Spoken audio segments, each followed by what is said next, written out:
yes, we're just about to start. Good evening, everybody. You are all extremely very welcome in the music department. My name is Rudenko and I'm the head of music. And it's with a great pleasure I welcome today my colleague in Trinity, Professor Haahr, and his collaborators, Dr. Svetlana Rudenko and Xiangpeng, for a great talk of mixed reality and a concert that has no comparison in the Dublin new music scene. So we are all in a treat here for today. Please join me into a warm welcome, all of them. Thank you.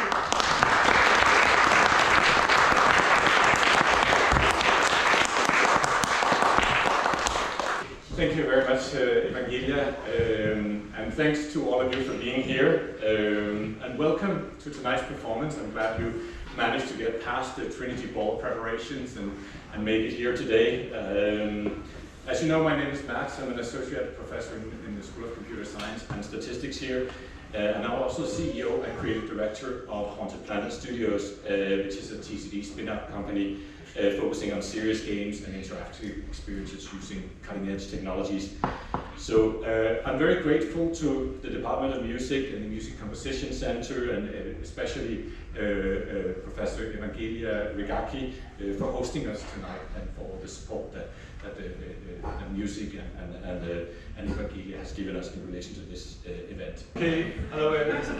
So I'd like to welcome Karin Olesen on Zoom from Denmark. She was going to be here in person, but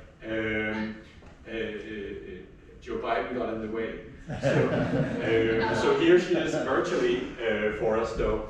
Karin Olesen has been an artist in Denmark for many, many years, and she has this amazing, wonderful, colorful style that you see there, a few examples there. The reason we have her here on the call today is that we have a collaboration, with her in relation to some of this work, in relation to art and to music. So what I'd like to talk to Karin about, just for a few minutes, and before we proceed to the music, is to talk about Karin, how you experience music, and maybe Amy Beach specifically, which I know you will listen to, and maybe think about it, maybe if you could talk a little bit about how your sort of music makes you see colors and shapes and so on. Is that okay? Did you hear me, Karin? Yeah. Okay, great. I'm ready. Yes. I know you can't see the audience, but I can turn my laptop around. Yeah. Maybe. Can they see me now? Yes, we can see you. I'm just gonna try and see you, but I might need to move you back. Hi. Hey, Karin. Hi, good evening, and thank you that I can be here with you on Skype, or how do you call it? Zoom. Yeah, I just made this. I just made this for Rudenko, and I have been listening to her music, and I have been meditating about it, and then I made this today for her. And the reason for I'm a painter today, I think, one of the reasons is that when I was young, my brother, he heard Mahler and Beethoven from morning to evening, every day, and yeah, I got it into my blood. So my curiosity and my openness for classical music have an enormous influence on my work today. And the nice thing is that when you get classic music to kids, especially when they are small and they grow up, you invite them to be curious and have strength and courage to express themselves later in life, not only in art, but in science and all sorts of works. So for me, music is absolute everything. The sound, and you can see my gallery here. I make sounds with the gong, with the deep gong. You can see, for me, everything is a frequency. Painting is secondary compared to.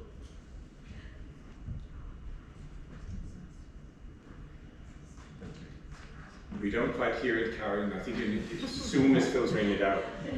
This is meditation, and it repairs cells, and the music is like repairing.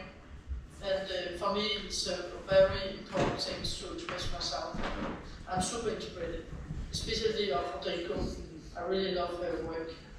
And thank you for making this,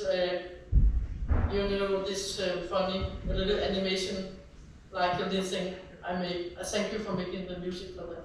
Oh, great. Karen, can I ask you a quick question? Do you want to tell us just a little bit about how you experience music with colors and shapes? When you hear music, do you sort of see colors and shapes? Do you have extra sensory sort of experiences that? Yeah, when I heard Rudenko, I put this on. But it's very delightful and good for meditation. But my inner life is so strong, so when I use music, it's like supplementary, and energies. Everything is about energy and frequencies, and the make you hit the piano, the way you touch it. That is you make an effort, you make a big effort. Svetlana has a question for you. I have a question. Great to see you, even digitally. Do you see colors in, for example, numbers or letters? Is there, for example, 3 equals any color? Yeah, 3 is green. Okay, great. And 6? 6 is yellow. Wonderful. And does colors occur when you listen to music too? I'm very curious. I never think, I just feel. Yes. I'm very non-theoretical. I'm extremely sensitive and without structure. For me, I love mathematics, but I don't use it with conscious. I do with underconscious, I think. Yes, and probably the colors have emotional response as well, very strong. So does colors have certain emotions for you? Colors. So, for example, maybe yellow. I see that a lot of yellow. Is it a happy color for you? Yeah. Yellow. For me, we have the blue sky and the gray streets. So I make complementary. I love complementary, opposite everything. Opposite gray, opposite blue, gray. And I make a lot of yellow, orange, and some, like in the music. But I would never, beat frequencies. Karine, I have a present for you, okay? So, and I tell people the story how I met you, okay? Nice. So I was in Denmark visiting. Thank you for being here. Thank you. So I was in Denmark visiting friends, and when I saw Karine's art, I was like asking my friends, okay, is artist actually synaesthete? Does she see colors on letters or numbers, or does she have hermesthesia, so it's color associations to music? And they like, we don't know. And because I recognize certain patterns and their studies, that so synaesthesia art, actually those patterns were very characteristic. And then when I met Karine and she talks about this, so it's just wonderful. So she gave me a present, that her art, the art of living in last minute, and I came out with impromptu, so I played for you and for Karine.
next slide.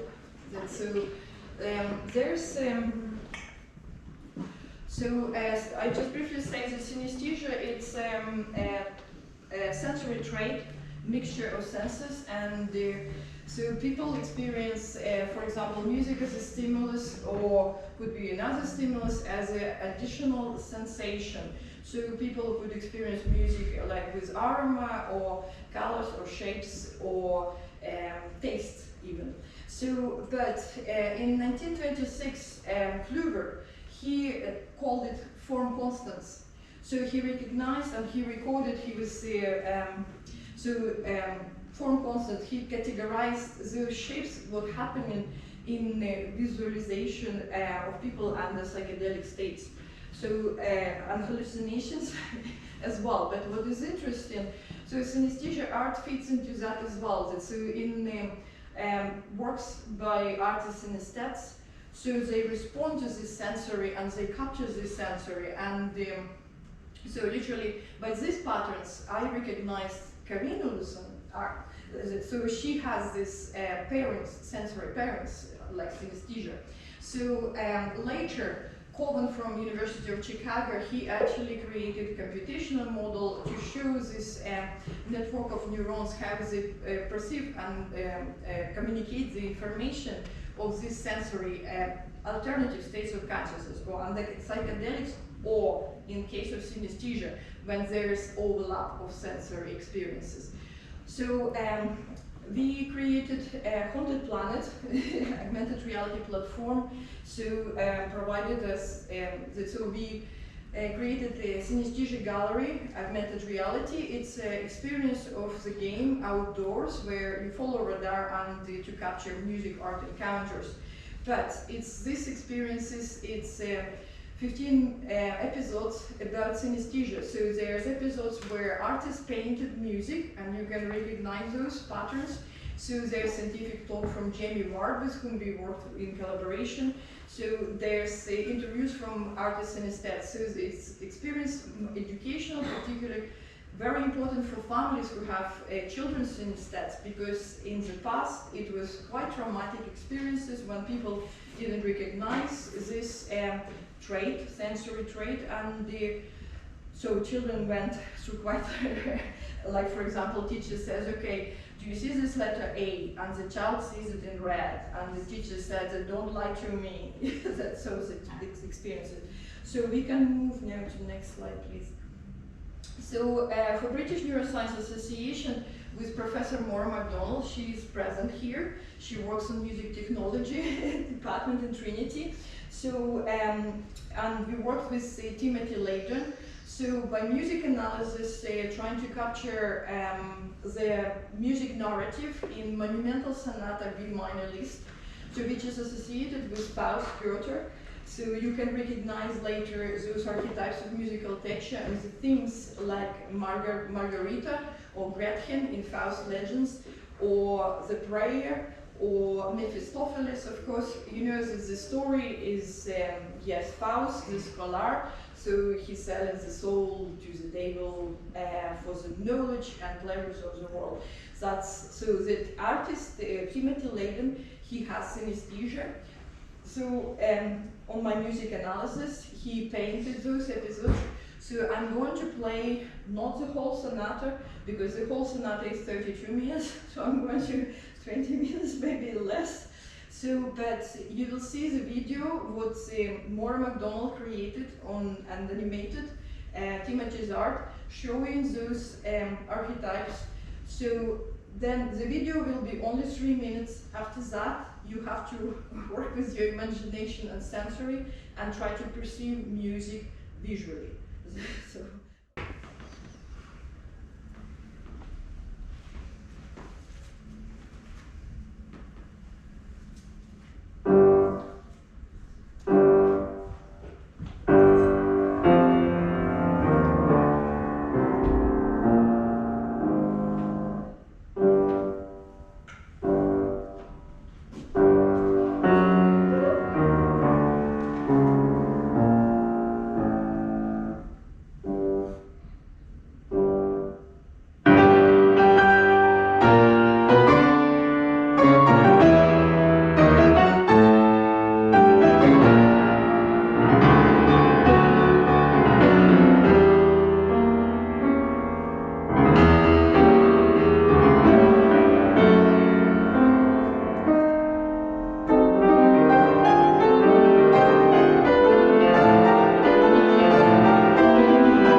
inspiration for artists, composers, but also writers and scientists.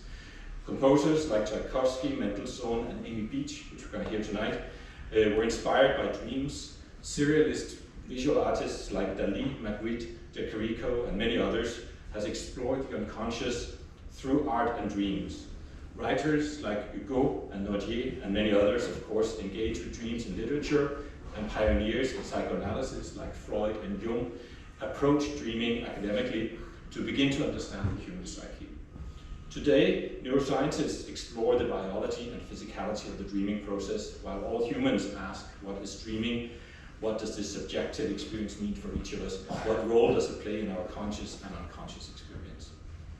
The work that we're performing today engages with the human experience of dreaming through art, music, and consciousness science.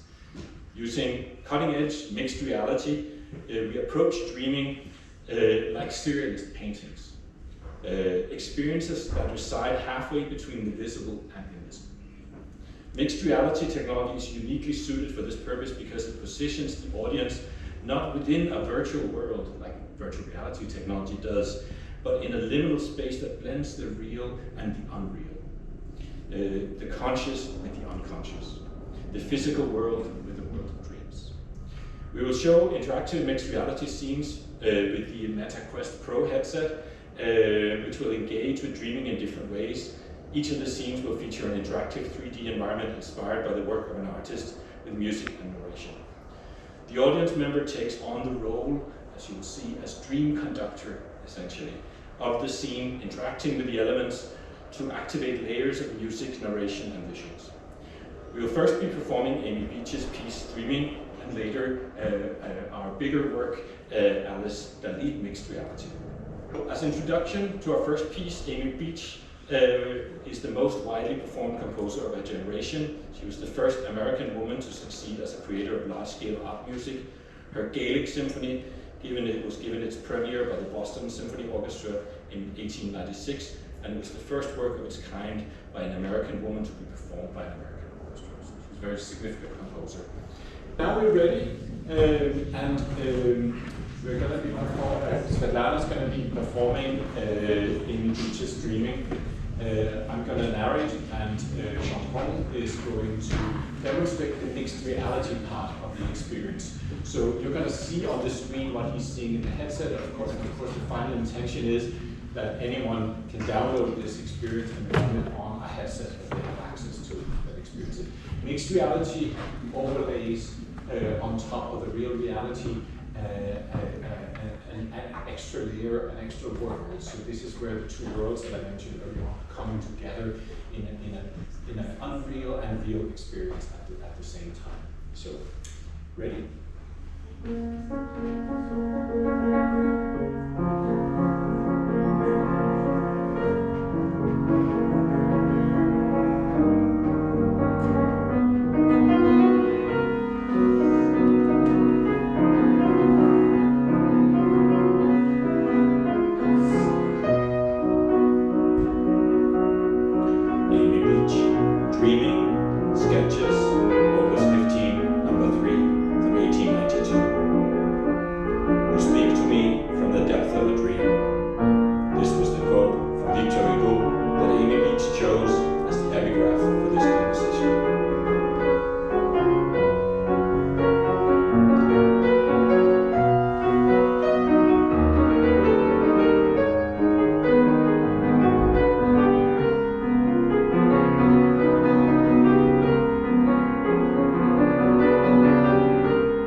The narrator poet standing by his window, moves from a perception of the outside world to a progressively deepening vision of absent friends, dead friends, peoples and places of the world, historical cities and races, and the whole of humanity.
Dali AR and MR.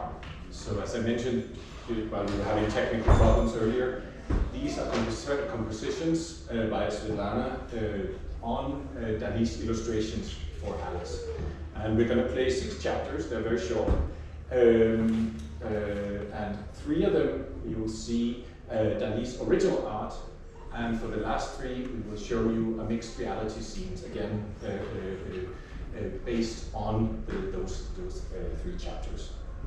So, ready?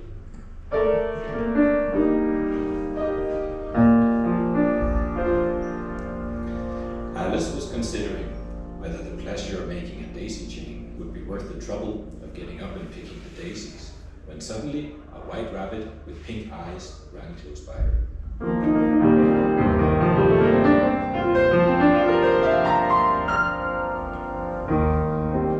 There was nothing so very remarkable in that, nor did Alice think it so very much out of the way to hear the rabbit say to itself, oh dear, I shall be late."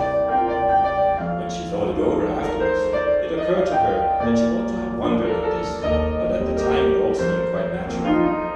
But when the rabbit actually took a watch out of its waistcoat pocket and looked at it, and then hurried on, Alice started to her feet, for it flashed across her mind that she never before seen a rabbit with either a waistcoat pocket or a watch to take out of it. And burning with curiosity, she ran across the field after it, and fortunately was just in time to see it pop down a large rabbit hole under the hedge. In another moment, down went Alice after it, never once considering how in the world she was to get out again.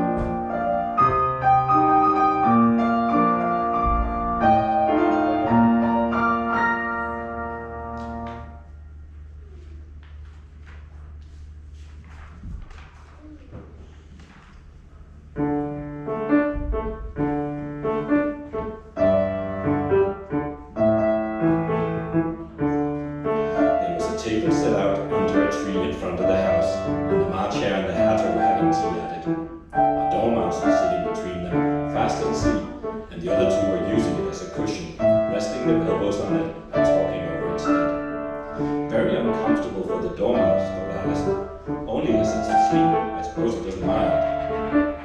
The table was a large one, but the three were all crowded together at one corner of it. No room, they cried out when they saw Alice coming. There's plenty of room, said Alice indignantly, and she sat down in a large armchair at one end of the table.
She at once took up the little golden key and hurried off to the garden door.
That was chapter 2, Pool of Tears. We're now going to do chapter 11, Who Stole the Tarts, and chapter 12, Alice's Evidence. The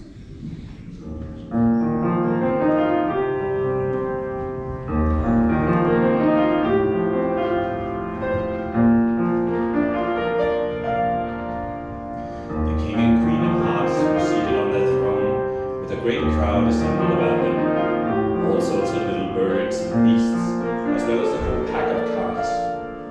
The knave was standing before them in chains, with a soldier on each side to guard him, and the king, near was the white rabbit with a trumpet in one hand and a scroll of parchment in the other.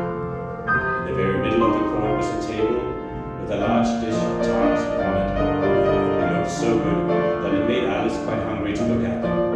I wish they'd get a trial done, she thought, and hand around the refreshments. But there seemed to be no chance of this, so she began looking at everything about her to pass away the time. Herald, read the accusation, said the king. On this, the white rabbit blew 3 blasts on the trumpet.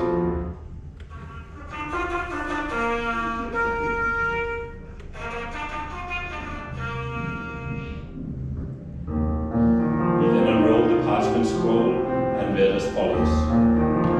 The Queen of Hearts, she made some tarts, all on a summer day. The Knave of Hearts, he stole those tarts and took them quite away.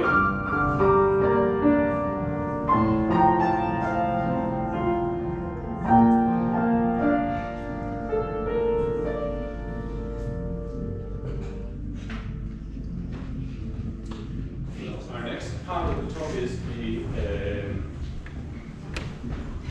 a video game music based on the Ghost of Redstone Manor. And we're fortunate enough to have the development team here today. One of the things that I serve as here in Trinity is the course director for the MSc in Interactive Digital Media, and one of the teams last year did a game for their project. And they're here today, and they'd like to talk a little bit about their game. So Daniel, you're going to talk. So, how's it going? My name is Daniel, so I'm one of the developers of this game. If anyone wants to introduce themselves. Hi, I'm Joe. I'm Toshi. And I'm Yuri. So, we created this game last summer for our final year project. So, basically, the idea was broken down into 3 different semesters, and the final semester, which was in the summer, we were put into teams where we had to pitch an idea of what we do for an interactive exhibit that was in the science gallery. So we all pitched different ideas. They're very broad. I think the main idea we had was, well, firstly, we all wanted to make something in relation to games. But I think the main thing we wanted to do was we wanted that kind of human interaction with our games. So we wanted like people talking about the game outside of the game. So we wanted, whether it be like a board game, interacting with that, whether it be something to do with where they're just thinking while playing. So it isn't just they'll play it and then forget about it. They'll think as they're playing the game.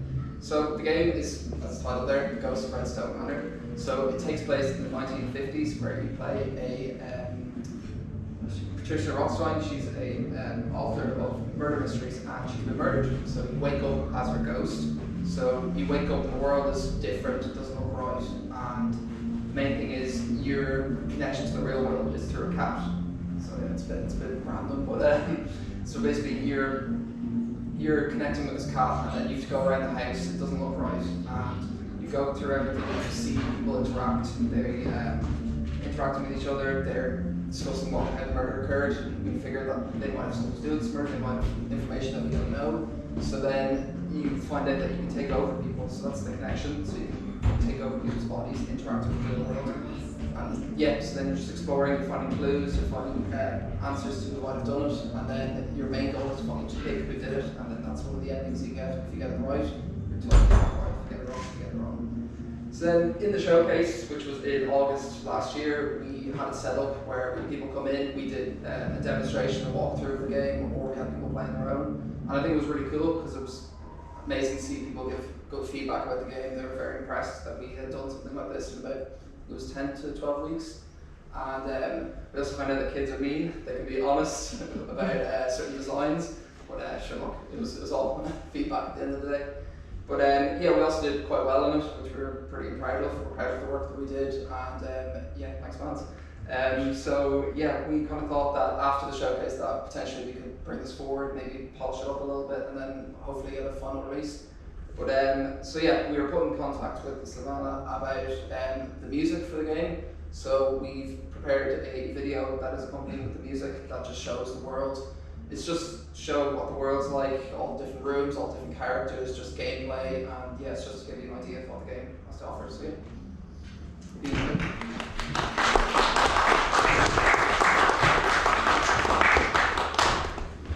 I thought the genre or the form of classical music suits best the fugue. So it's actually, you'll hear, you'll start with prelude and fugue C minor from Tempo Clavier by Bach. And then it will be my own compositions with one small example, because the character was very wrong there. You will hear the music from Sound of Music by Borders.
very much. Thanks to Svetlana for performing those wonderful pieces, and thanks for the team for coming in and talking about their work. It's wonderful to have such talented and creative students.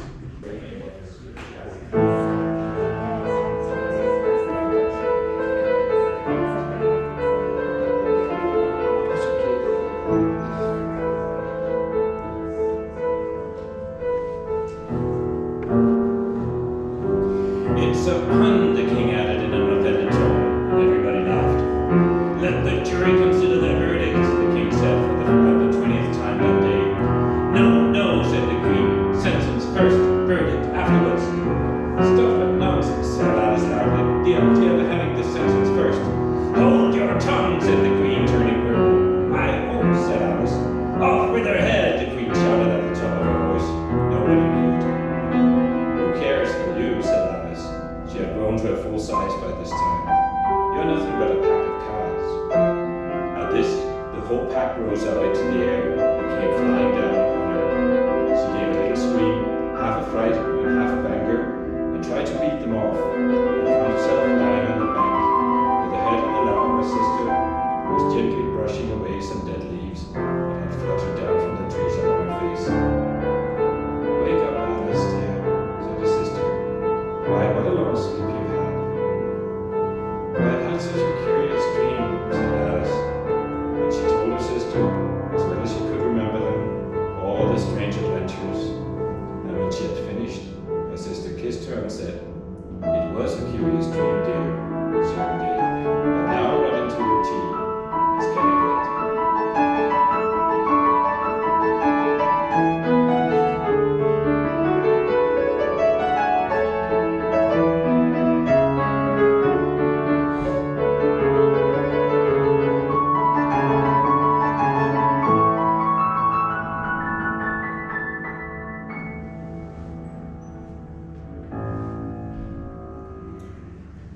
Thank you.